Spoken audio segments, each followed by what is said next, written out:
If you've never heard of Joyce Manor, then you are officially tripping. And I'll tell you why. But while I'm telling you stuff, I might as well get some other stuff out of the way, such as thank you for coming to my page if you are returning. I appreciate it more than I could even express. And if it's your first time, then hey, welcome to my page.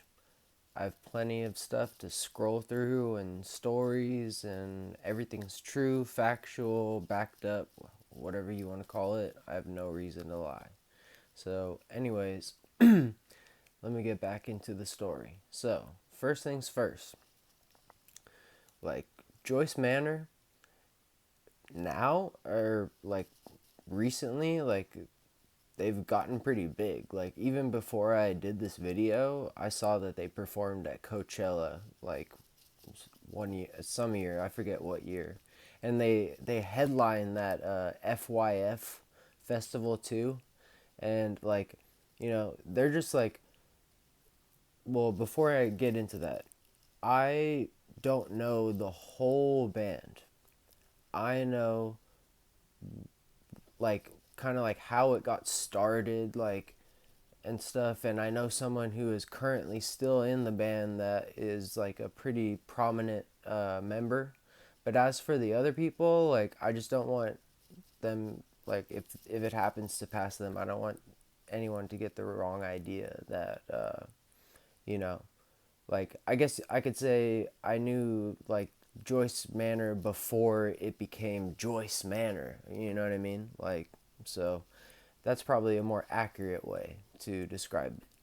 So, how that would happen is like when I was in ninth grade, I had a friend who was a senior, and he also lived like right down the street from the school.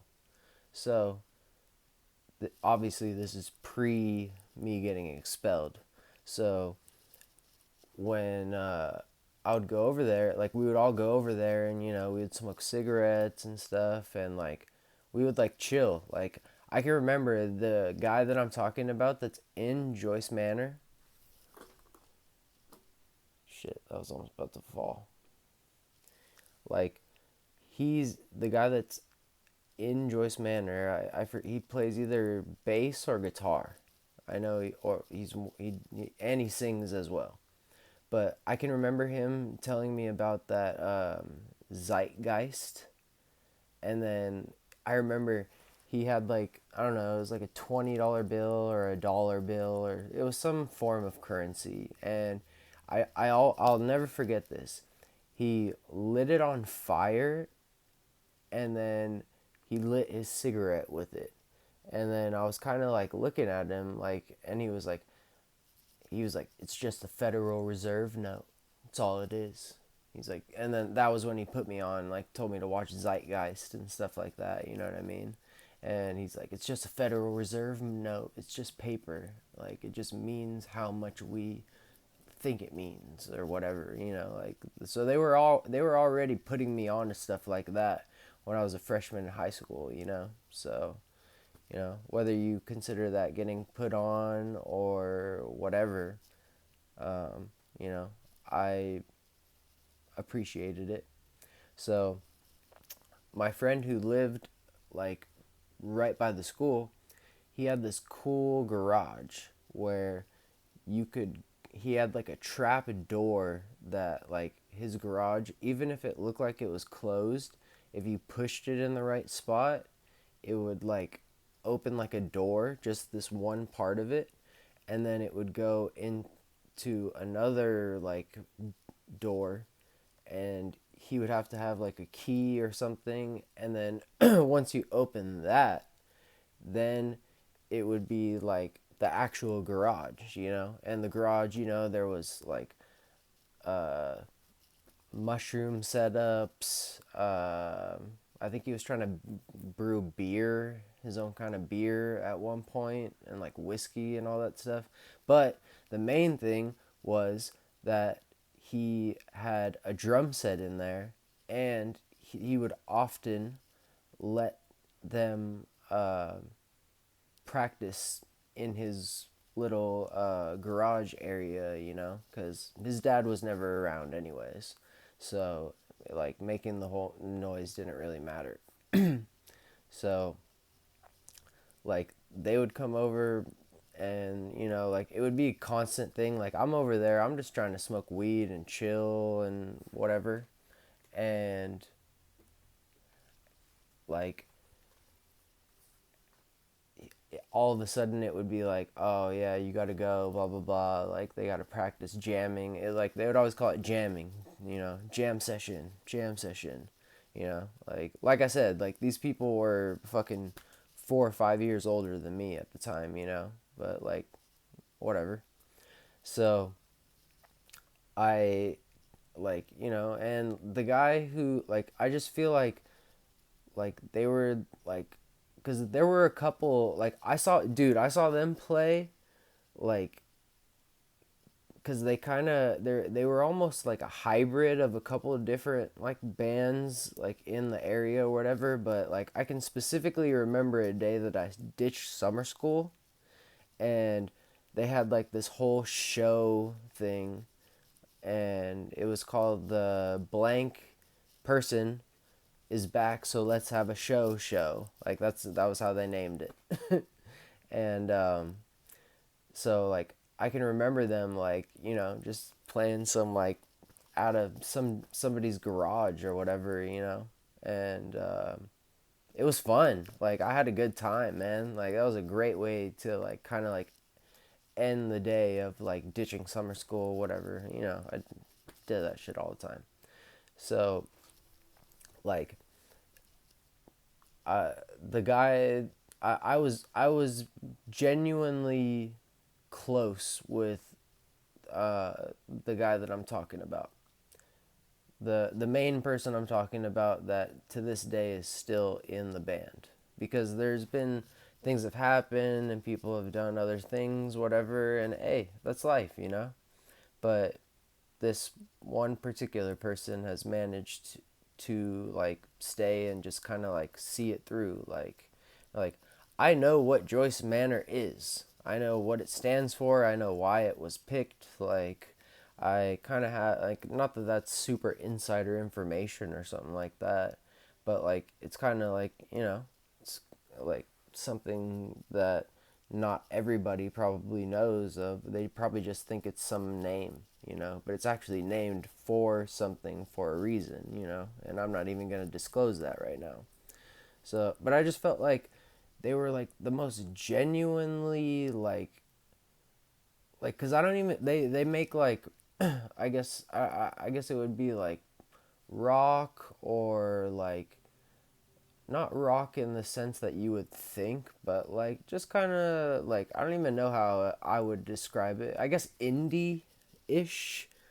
Like that would probably be the best way, indie ish, but with like guitars and drums and everything like that and stuff. Like it's not my favorite music, but it's not my least favorite music at the same time. I'd listen to that before like some like weird country or some shit like that, like any day.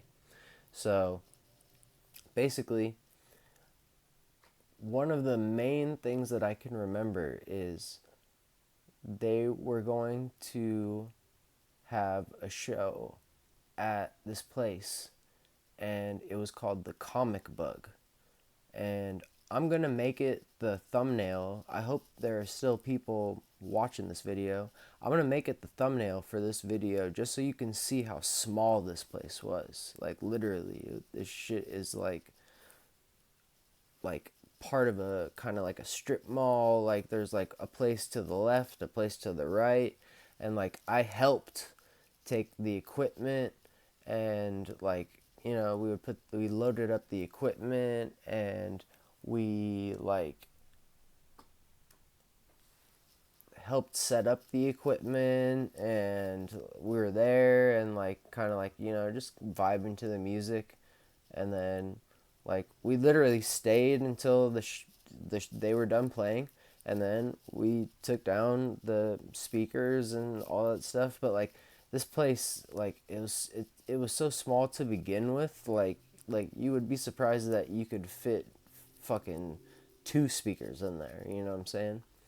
So like the last time that I actually saw him,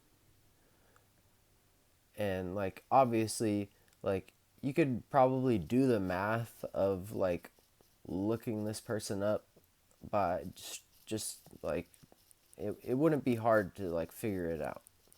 So like the last time that I actually saw him, he had called me, and of course, you know, people call me when they need certain things, you know, and he was telling me like, because obviously like I was curious, I hadn't seen him in a while. I was asking, you know, how things have been going, like, cause and like tours and stuff like that, and he was telling me that like they had just gotten signed by Epitaph, Epitaph, Epi, Epitaph.